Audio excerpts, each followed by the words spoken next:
And good morning. It is time for the Mike Hewitt Show. Brought to you by RenegadeRiver.com. And now your host, Mike Hewitt. Hey, good morning, everybody. Listen, we've got a pretty full agenda this morning, and a full studio, I might add. In with me is Jim Riley riding shotgun, and as always, Ludwig von Wiedendorsky acting as the Trump wall, and Pax keeping an eye on all of us, and then, of course, Brian Thomas is keeping us out of the gutters and on time. Listen, on the phone with us is Miles Bauer, who's called back in, and we want to talk about what happened yesterday in the New York primary. Of course, there are some interesting things that I don't think are being addressed by a lot of the media, and I want to drive into them. But the other part that I want to talk about with Miles on the line this morning is one of the things that we hear a lot in the media of late is that the delegate system that we have doesn't work. I don't agree with that, but having said that, let's see if we can explore some other ways of doing this. So with all that being said, Miles Bauer, welcome back to the Mike Hewitt Show. Thank you very much. I certainly appreciate it. It's good to have you on. Listen, Jim Riley and I were kind of bantering before the show got going, back and forth as we so often do. And one of the things he said that I think was pretty true was that yesterday was no surprise. We knew what was going to happen. The only real measure was how great would Donald Trump's victory be. And so I brought in some of those numbers, but when I got looking at them, a couple of them I found kind of interesting. The first off, just to cover the basics, he won, according to Google, by 60.5%, which awarded him 89 delegates from the great state of New York. That is a significant move forward. So congratulations to the Donald and his supporters. And when I look down the line, Kasich, who I'm sorry, folks, I'm just not a fan of Kasich, but I see in New York he's liked a lot. He's there at 25% and Cruz at 14. I think his New York values truthful statement was not accepted very well for what it was. That's my view looking in. But all of that said, what really lit the sky up for me is when I looked at the voter count.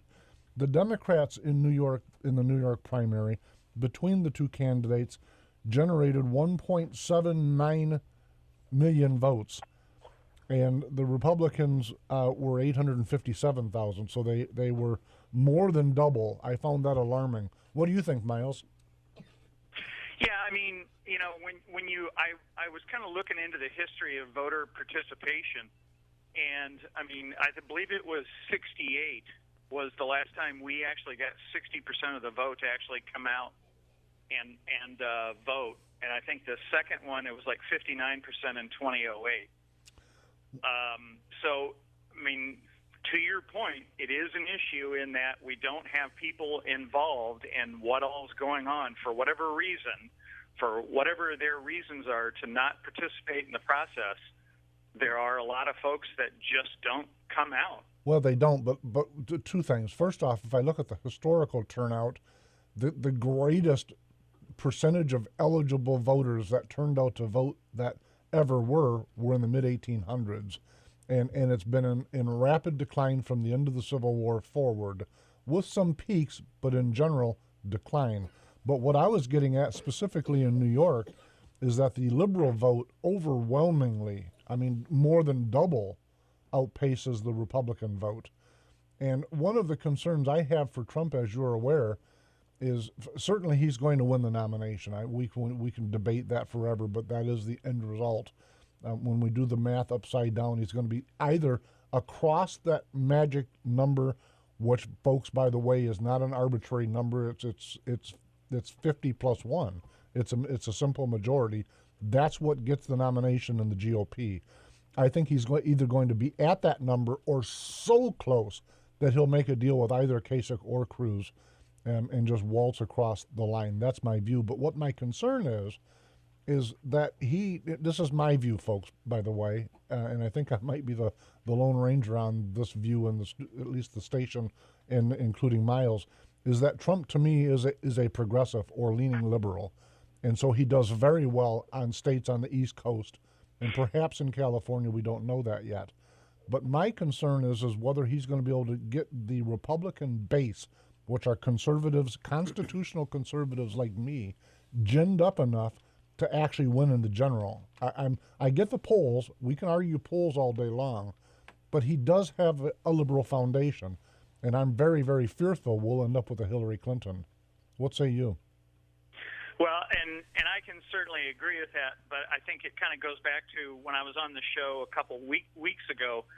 This has kind of been something that's been building up in the Republican Party for quite a few years, that I was saying that this is where all this anger is coming from, that we were frustrated with McCain, we were frustrated with Romney, we were frustrated with Bob Dole, and, there are some of us who are conservatives, because as I've said many, many times, if I wasn't as angry and frustrated as I am this year, I would definitely be a cruiser.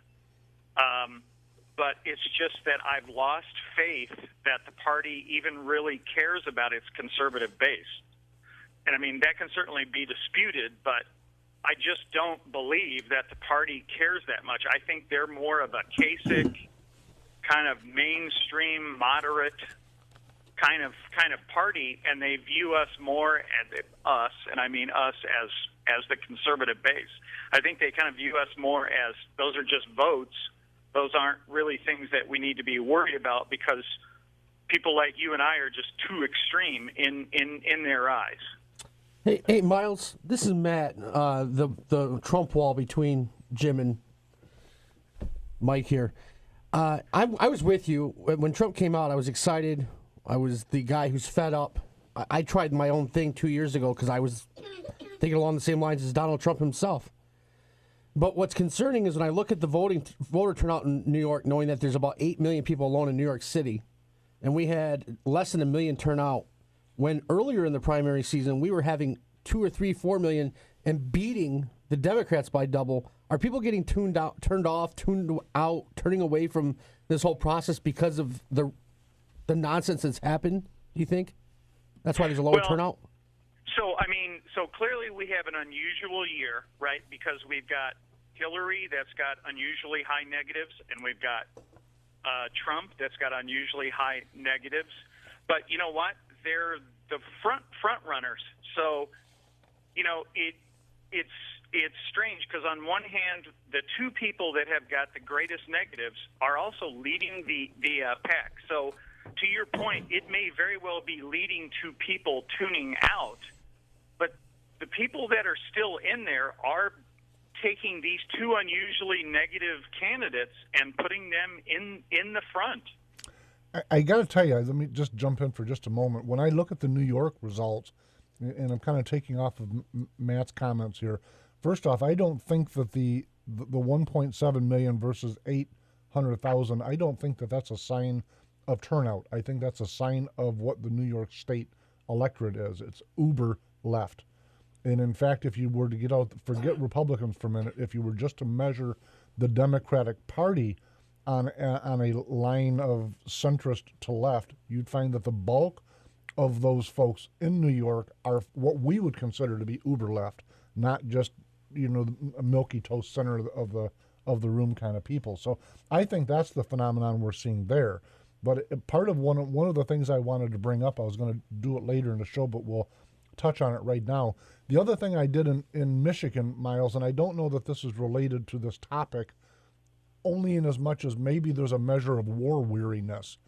But listen, when I look at open seats in the state of Michigan for the state house, for instance, in the 89th district, which is a seat that I've ran for once, Matt ran for it a couple years ago in a primary challenge.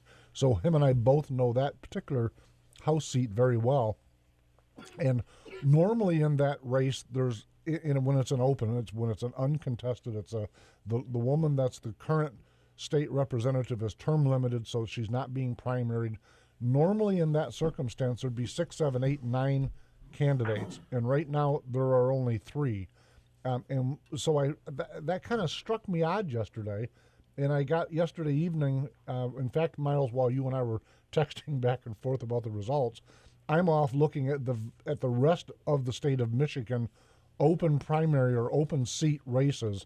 In all of them are down, and that concerned me greatly for the level, and it goes to Matt's point, for the level of, and I don't, by the way, I don't blame this on Trump. I wonder if people are just flat war weary with this constant year-long grind about who's the biggest butt in the room.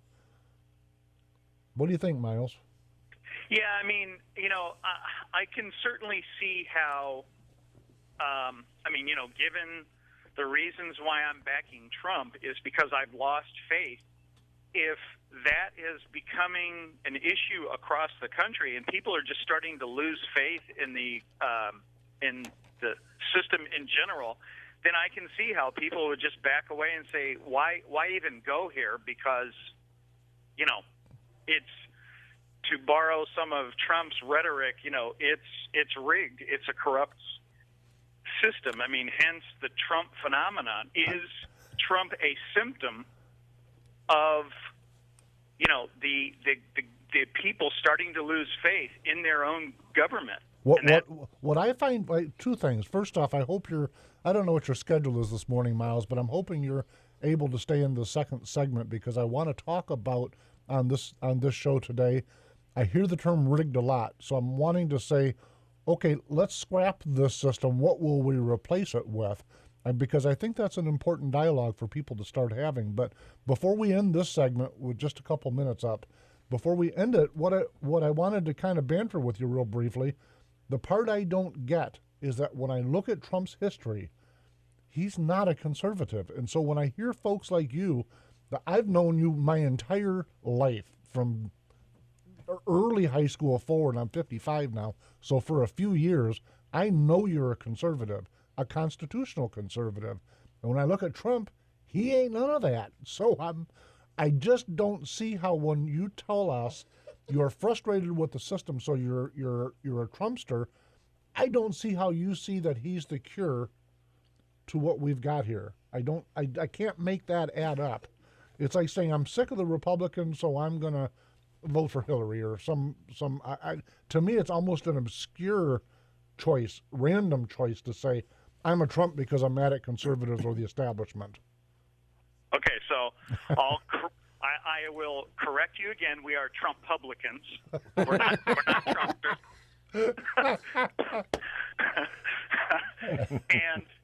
And like I said a couple weeks ago, it isn't the policies of Trump necessarily. It's the symbol that Trump represents to us, which is the reason why we let him pass on all of his gaffes, is because he's a symbol for us. Basically, he's a. There's been times when he made the vice president look like a smooth talker. Yeah, I completely agree. But I mean, to us, he is really and I apologize for saying this, but he's a middle finger back to everything we hate in Washington, D.C. You know what? We're out of time for this segment, and I'm going to let you have the final word on that comment. But the part I don't get is that at the top of the pile, what really is the establishment are a very small number of people that have big checkbooks, and frankly, he's one of them, and he's been part of what's corrupted the system. So for me, it's like saying the system is broke. Let's go to the guy that helped corrupt it. Now, you have the last word on that before we go to a break. Well, I would say this. So, as you know, my father was a businessman as well, and he was also a conservative as well. But in order for him to get jobs around where I grew up and to promote his business, he had to give money to both sides of the aisle. So this is kind of where I think, I get why Cruz comes out and says, the Don is really a liberal. But to point at him as a businessman, to say he was patting palms on both sides of the aisle, I don't know if we necessarily know where his politics fall out, just because business is business. And hey, you and I were in business together. We both know. Seems like only yesterday. Listen, folks, with that, I've got to go to a break. Stay with us, Miles, and we're going to fix a broken rigged system. Folks, we'll be right back. You're listening to The Mike Hewitt Show. Renegade River, guns and ammo, and so much more. Old-fashioned service with surprisingly low prices. On M104 at the top of the new 231 bypass in Utica. Or find us at renegaderiver.com because you deserve it. And this is the Mike Hewitt Show, brought to you by renegaderiver.com. Into segment number 2 already. Time is flying by there, Mike. It really is, and there's never, ever enough time to get as deep into some of these things as I'd like to. Folks, if you're just tuning in, we've got Jim Riley riding shotgun. Pax is helping him. Ludwig von Wiedendorski is serving as the wall that keeps us separate, and Brian Thomas is keeping us on path. On the line with us is Miles Bauer calling in from the great state of Illinois. And listen, Miles, one of the things that I hear a lot in the media, and frankly also in the political world that I'm fairly immersed in when I'm not here running the shop, is that the system is broken. It's rigged. Not only the Republican system, but both party processes for nomination. I think that by far and large, the voting populace reject the current process. And it's my belief, by the way, that they reject it because they don't understand it. And an example of that is that currently, and I don't think most folks know this, but percentage-wise currently, Donald Trump has a greater percentage of delegates than he does of raw votes. And yet he's the guy that is attacking the delegate system. So that doesn't seem to me that those two circumstances, which are true, they wouldn't go hand in hand. But tell me what your feeling is. Do you like the current system, or is it broken? What say you, Miles? So I would say this, because when you mentioned this last night, I went out and I did some homework. And, yes, Trump is 22% ahead in delegates over what his votes are. But also keep in mind, Cruz is 14% ahead in delegates over his votes. Does that mean that Kasich is taking the bath? I'm not necessarily trying to go there. I would say this is, so there's a couple of things going on here. I don't think, as opposed to what the media is saying about that Trump doesn't understand the rules and all that, I'm not buying into that. I don't either. Trump is taking advantage of the frustration, and that when he comes out and says that it's rigged, I think he's validating our feelings, our frustration against the system. So it's almost like theater. So again, he's playing to his narrative of symbol, and the symbol is validating our frustration, and that's why we quote unquote buy into it. I'm not necessarily thinking that all of the states are rigged. I'm not emotional, open or closed, or if you allocate by congressional district, or if you allocate winner take all, or if it's proportional. But where I have a personal problem is when you don't even ask the people. An example of that, Miles. And I completely agree with you that it is up to a state to decide how they're going to do that. It just seems to me very unusual. Let me ask you, though, in the state of Michigan, and for listeners' sake, most of us are here, last year leading up to this, there was a significant debate within grassroots about what kind of primary Michigan needed to have for the presidential election. And I got to be candid with you. The reason that grassroots were up in flames over what kind of primary we have is because an open primary is how many feel that they ended up with Governor Snyder. This is not a shot at Governor Snyder, but his ideology tended to be more centrist or left of the other candidates that were in the primary he won in. And there are a lot of grassroots that tend to be more conservative, by the way. The folks that actually get up to do something are the ones that are drawn to frustration and anger, to your point. So they're out and they're being active. They're thinking, wait a minute, we worked our butt off. We had really a good slate of candidates that were, I guess, depending on who's telling the story, more conservative. How do we end up with Snyder? And so the answer by most folks within the grassroots community on the conservative side was that we had a lot of Democrat vote crossovers. And in fact, exit polls demonstrated that was true. especially in places like Ann Arbor, Michigan. And Miles, I know that you're from Illinois, but I also know you know Ann Arbor, Michigan fairly well. And so when you look at that way, the party grassroots, keeping in mind, folks, the party is not some monolith in some faraway place. It's made up of people like me and Matt sitting beside me who volunteers, and Jim Riley sitting beside him who volunteers, and a lot of other people I know that volunteer. That doesn't mean that we embrace the entire process. I'm broaching the topic today to say, is there a better way? What I do advocate, though, is government control at the closest to citizenry. And that to me means what we've got in the state of Michigan, at least when we're electing delegates on a congressional level, because the folks in my congressional district could get directly involved in the activity. They had a direct vote. It was your vote was 1 out of 70, 170 some, rather than 1 out of a million. So you had more power, to use that word. But folks, you have to get involved to have that power. You can't sit at home and watch TV and say, how'd that happen? And I'm angry because it happened. You've actually got to physically do something. But I believe passionately, folks, that the American system calls on people to do something. That's what I think civic duty is. So where am I all wrong here, Miles? Well, and so I wouldn't disagree with anything you said, and I absolutely agree that people, need to get involved, especially in a democracy. I just don't know if right now, current day America, I don't know with the way Washington's set up now if it's really in our favor. I mean, hence the reason why, I'm a Trump-publican.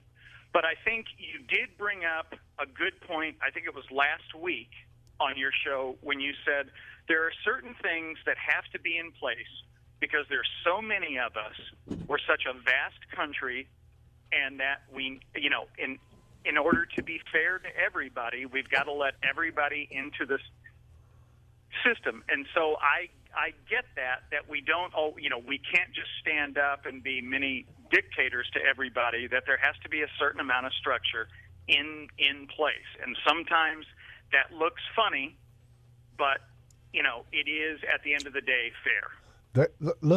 I think what you're referring to is last week I said with so many people, there has to be a process. Even with 170 some people that voted in the caucus that was 2nd District, whatever that number was, even with that small, relatively speaking, that small of a number. And by the way, folks, I would challenge anybody to even get 5 people, your closest people, to decide what you want on a pizza. Seriously. Miles, you and I have been going on the road on double dates before, and we're trying to go to dinner and figure out where we're going to go or even what roads to take to get there turns into a challenge. So I say that tongue-in-cheek, but folks, it's true. So now you have to have a process where you folks are 170, I'll pick a number, 174 of you are going to pick 3 national delegates and 3 alternates. So it's way more important than what you're going to have on a pizza that everyone's going to share in. And so it's passionate. People are frustrated. They're angry. Usually there's a lack of knowledge, to your point, going in. But I wish people would slow to navigation speed and listen and learn and ask rather than get their can of gas out and set the thing on blaze, because I don't think that helps anybody. Well, so I can go with you there, and I did that probably for the last 30 or 40 years. It's just that I have just run, pardon the pun here, but I've run out of gas. And so now I am ready to blaze it, and hence the reason why I'm a Trump-publican.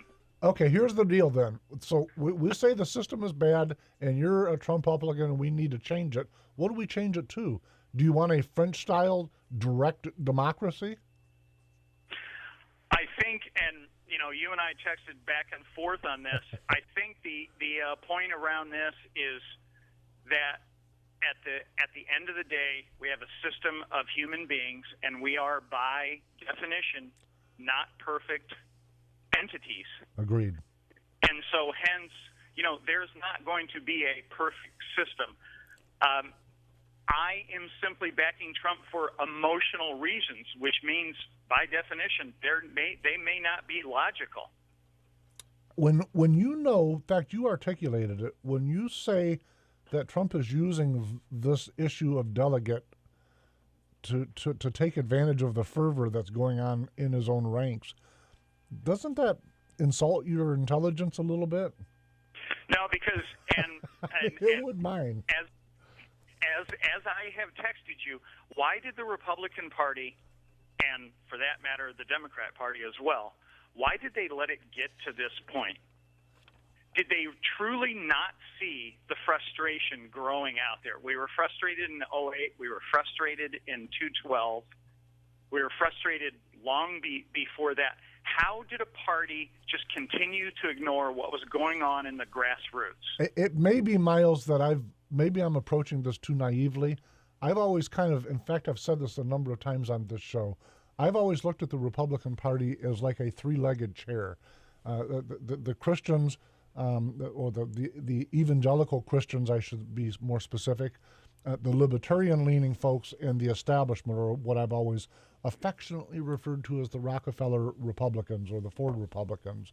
I say that because I think that certainly there's a lot of factions, but in my mind's eye, those are the three main factions, and there has always been historically, back to Abe Lincoln and forward, and we could probably break apart the Whig Party with the same general dynamics. There's always been a push and pull for one of those three groups to be the voice, the control, and the face of the party. And I think that's what we're seeing right now, is the ebb and flow between those three legs fighting for dominance, no more and no less. I think, my own mind, I think social media and cable TV have made this into a monstrous, I think they've done it since they've sensationalized it on purpose for their own interests, having nothing to do with the betterment of our Union of States. I believe that.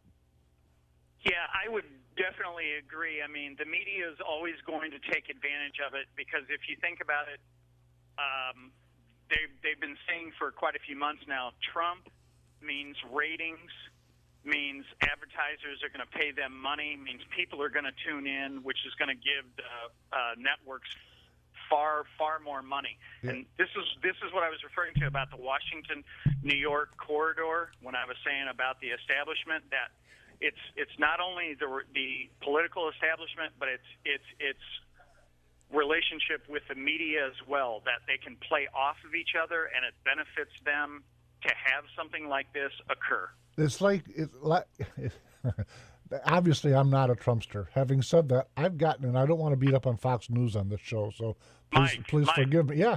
Mike. Yes. Trump-publican. Trump-publican. Not Trump-publican. I like that terminology, Miles. I'm sorry. I'm sticking with. I'm sticking with Trumpster. There's shades of yesteryear. Listen, I'm watching Fox News, and I don't want to beat up on Fox News, but I've got to the point where I can't stand Megyn Kelly. I just can't. I see her as an absolute sensation jock, just like shock radio, only on television. Everyone that she gets in front of her, and of course she specifically has enjoyed targeting Trump. I understand that they've made up, and good for them. But for me, that type of personality is part of the greater problem that we have in our culture. I don't know that I just see it that way. I change the channel when she comes on now. I got to get in here real quick. My mom and dad, diehard Republicans from the time I was a young kid, told me about 3 weeks ago, I'm going to vote for Hillary or Bernie. I about fell out of my chair, and my next words were, if you do, I will never come back here. And she said, what? I said, no, you have to support our nominee no matter what. She goes, well, I can't deal with Trump. He doesn't like women in this. And I said, quit listening to the news. He says something one time, and they play it as if he says it every time. Yep. Quit listening. 2 days ago, she said to me, I've stopped listening. I'm gonna vote for him. Yeah, I have to. I realize now, without listening to the news, I've got a clear mind again. I know what I have to do and vote for what I agree with 60 to 80% over zero. Hey, Miles, just a little insight that has nothing to do with anything. I get a Facebook message from Brenda Brown. Tell Miles hi. So Brenda Brown says hi. Okay. Tell her I said hey. Yeah, there you go. Miles, I got a question for you. You said you would be a cruise guy, but Trump's involved. I was a Trump guy, and then I went cruise, then I went to Trump, then I went to cruise, Trump. And when I walked in the ballot box... he's a little fickle, don't you know? I swear, I did not know who I was going to vote for in our primary until I literally grabbed the pen and went, I got to vote conscience over the FU finger, like you said. Right. I voted Cruz. Good man. Cruz was supposed to be the guy that Trump is with the middle finger, as you pointed it out. What changed? He Is it didn't because change. he's just bland, boring, and dull? Yeah. Or did he change? I think Cruz, the problem that I have with Cruz, I think even if he got it, I think Mitch McConnell and the establishment in the House would turn Cruz off, okay, and they would stay with this moderate, wishy-washy, milquetoast agenda. To use an old term. And that's my issue with Cruz, is that Cruz, to me, represents too much hope. Listen, Miles, I got to stop you for just you made me write too much hope. I don't I don't have a lot of time left in the segment, but one thing I wanted to make sure that we all together touched on briefly. One of the things that I noticed last night that I think is critical, and even Megyn Kelly noticed it before I clipped her off my TV, is that there was a distinctive change in tone from Trump to Cruz and Cruz to Trump in their two statements. The statements I made followed the election. Donald Trump was talking about the Senator Cruz, and Cruz had polished and varnished his statements regarding Trump the same way. And so I've been hearing grassroots talk for quite some time, and including you and I, Miles, about whether there may come some kind of alliance or at least lay down their sword. Do you think that's what happened? I pray to God every day that those two find a way to get together. Otherwise, I think Cleveland is going to be a burning garbage dumpster. Somebody on Facebook the other day said it already is, so I don't know. I haven't been there in a decade. But shame on all of us.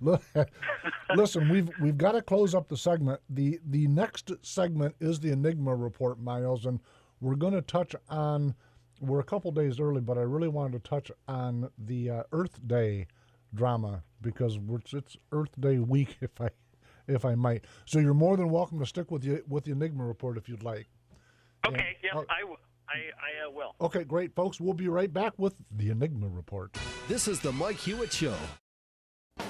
RenegadeRiver.com is new and used firearms, all priced to sell, plus ammo, reloading supplies, optics, clothing, lasers, and yes, tactical gear. RenegadeRiver.com, family owned right here in Michigan, because you deserve it. 3, 2, 1, 0. And the Mike Hewitt Show is brought to you by RenegadeRiver.com. We are in segment 3, and that means nothing but the following. It is time for the one and only Enigma Report. Take it away, Mike. I can't. I'm laughing too much. Miles, the part you're getting cheated out of is to watch Brian Thomas's facial expressions as he's preparing for that. That's the fun part about this. Listen, folks, if you're just dialing in, this is the Enigma Report. With me is Jim Riley, Matt Wiedenhoff, and Pax, who's one of our most excited fans right now, and Miles Bauer is on the line with us. Brian Thomas is keeping us on path, and it's the Enigma Report. And for me, listen, we're a couple days early, but I couldn't resist it. I think we've done this a couple years in a row, but it's certainly going to be a tradition. And so I'm torn between saying Happy Earth Day and Happy Vladimir Lenin birthday because the two coincide. And if you look at the history of it, it's fascinating what we've come to allow to be taught to our kids. And I don't often get to do this. How often, in fact, do I get to quote Malcolm X, who said that only a fool allows his child to be taught by his enemy? That's a pretty close quote. I think it's a paraphrase, but I'm really close. So when I look at these things that are Earth Day, by the way, it was born out of the era when I was very young. In fact, it was even before I met Miles. When I was very young, 1970, I think I had a mini bike then, and life was better. But the world was overpopulated, for those that don't remember. We were on the verge of the coming ice age, and the world was overpopulated, and we had to do something in a panic mode. In fact, even William Shatner bought onto this, which just I'm a big Trekkie, and that was such a disappointment to see Kirk buying onto this goofy, extreme left nonsense. But listen, Earth Day was originally scheduled for the first day of spring, and before it actually come to pass, they changed it to April 22nd, which happened at the time to be the 100th anniversary for Vladimir Lenin's birthday. If anyone thinks this stuff is a coincidence, they need only drill into who started it and what it represented. Miles, am I off in the woods with this crazy thinking? No, I think you got it. It's an amazing thing to me that we're allowing our children to go to school and have them fill their heads with stuff that it just defies common sense to me. Look, if you go to their website, this to me is really stunning. The earthday.org, and they talk about the first Earth Day. They just have a little paragraph here, and it says Earth Day is more than just a single day. It's bigger than attending a rally and taking a stand. And here's the last paragraph. This Earth Day and beyond, let's make big stuff happen. Let's plant 7.8 billion trees for the Earth. Okay, that might not be such a bad thing. Let's divest from fossil fuels and make cities 100% renewable. That is the crux. That's what Earth Day is all about. It is. It's about that. But for me, bankrupting our country if it in fact happens. To me, it's an advancement of some uber socialistic policies. But it came out of and continues to be from the extreme left. And listen, it feels to me at least like they take some good ideas. To your point about growing trees. Yes, I like trees. I want trees. Trees are good for the environment. I get it. I understand it. But they always seem to take a really good idea and take it really, really, really too far down the track. Sorry about the train reference. I think I was still on the Trump path. So, but I sit back and I think to myself, how is it that we as a society are okay with all these things? By the way, I've got a double little enigma, because the bonus enigma today was this new push to make it so that Bibles are no longer welcome in the public library. And to me, that's right out with let's pile them up in the parking lot and burn them. It's fascism. And the force that's used for all of these policies that they advance is fascistic. Miles, am I off in the woods again? Am I lost on this stuff? No, and I was reading an article about this yesterday, and it's kind of interesting because with the advent of the internet, the library system that you and I grew up with, where you had to go to the library to, do anything. Now, today we have the internet, so that's pretty much made the library a completely obsolete idea. Yeah, it really has. But what they're using, because there's a lot of folks that go to local community libraries. It's certainly different at the public school arena than it was there. But if you go, and I often do, we'll go to, in fact, I've had a lot of meetings at the meeting centers that they house within the local public library. But when we've gotten to the point where, and listen, I'm not trying to be sensational, don't change my name to Megan, but it's okay to have the Quran and it's not okay to have the Bible. And that causes me a huge pause about what direction they're trying to take our young people that are still going to those libraries. So I just think it's scary. Yeah, I completely agree. Although if you think about it, they've been trying to wipe out Christmas. They've been trying to wipe out Easter for a long time. Yes, so spring vacation and winter vacation, where you and I grew up with Christmas vacation. And right. The part that, and we've talked about this on the show before, but when I spent so much time as a child for healthcare reasons going to Detroit for Henry Ford's Hospital, and to get there I had to go through Southfield, which at the time was a heavy populated Jewish community. So there were synagogues and signage for the Jewish faith. Listen, I did then, and I still do salute them, that we're in a country where folks can publicly acknowledge their faith. It didn't cause my head to explode. I wasn't insulted. I didn't have to go stand in the corner and reinvent myself. I'm amazed at how far these folks are allowed to take this train of thought, that they're now picking which religion is politically correct. Enough, folks. The only ones that are going to stop it is us. At what point do we? I think you're starting to see the That's tide where turn. Miles is kind of angry, I think. Well, That's where the frustration and the anger comes from, to say I'm a what was that, a Trump? Republican. Say it again, Miles. What? Hey, yeah, I mean, yes, I am a Trump publican. No, I mean, you even heard Trump say this in one of his stump speeches about, we're going to bring Christmas back. I'm going to be able to go to Macy's, and they're going to have Christmas sales again. I mean, he's playing in, part of his narrative is to be politically incorrect, because he's, again, a symbol to fight against the political incorrectness that is pervasive throughout the society. What's amazing to me, though, is that, because there'll be folks right now listening to the show that are probably calling me or all of us names. The difference here, though, is that I'm not trying to stop anybody else from whatever their faith or lack thereof is. It doesn't bother me. I'm with Thomas Jefferson on this. It neither skins my knees nor pick my pockets if you say there's one God or 20. I don't care. But don't try to steal my faith from me. I'll fight for your right to worship the devil.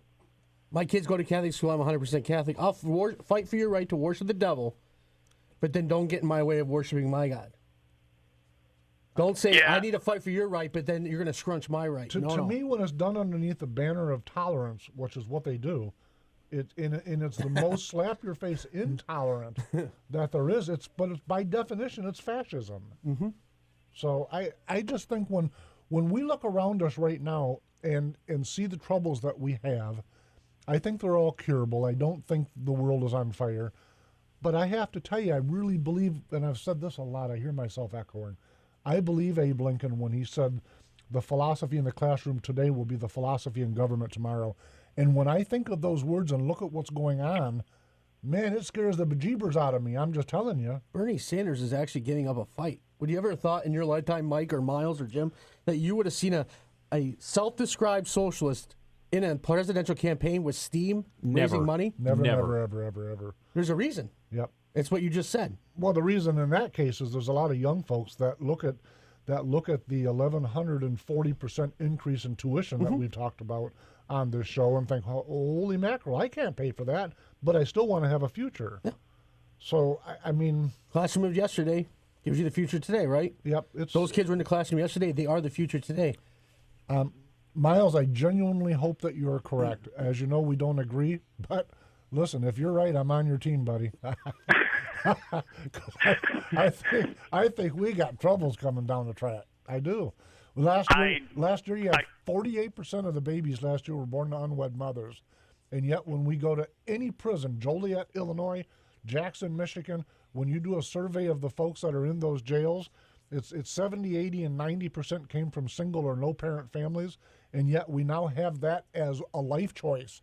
And half the children are born in that circumstance, even though we know beyond any shadow of a doubt what the results will be for the vast bulk of those folks. That while we've got our inner cities having educational results on par with Haiti, man, I'm telling you, we've got to do something. And if it's Trump, if he's the guy that can bring some attention to it, God bless him. Well, I don't know if he's necessarily going to bring attention to it, but I think it's more along the lines, again, of going back to the party and go, hey, there are people out here in flyover country, the great unwashed, like you and I, and, we matter as well in this country, or the country basically has gone south. One of the two things has occurred. You're saying flyover country as in not the left coast or the lost coast. But what scares me, not to get back on the other topic, but I've said the Trump thing scares me because those are the areas that look down on us are the areas he's doing very, very well in. So I know that you still believe, and a little bit, yeah. and so I understand why you're fighting, because you still believe in the system, but for those of us who have checked out, we are Trump-publicans. Okay, fair enough. I get it. He says we're down to 60 seconds, 2 seconds. Or it was He looks a little bit like Richard Nixon giving me the peace sign, you know.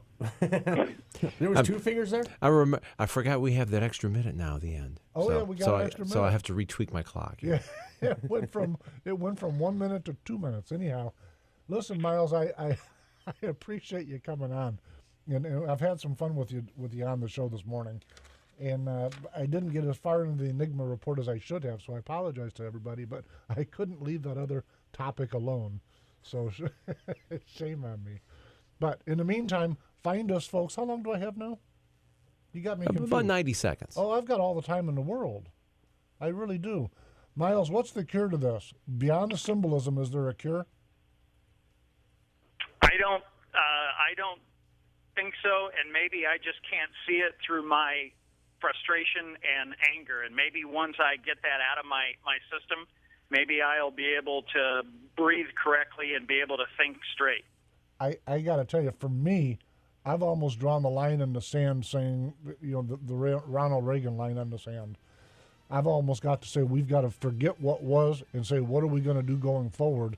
And what are we going to do going forward, to me, means, and by the way, this is something I like that Trump said, we need to drag education back down to the township or immediate local level, and parents have got to get involved in what's going on.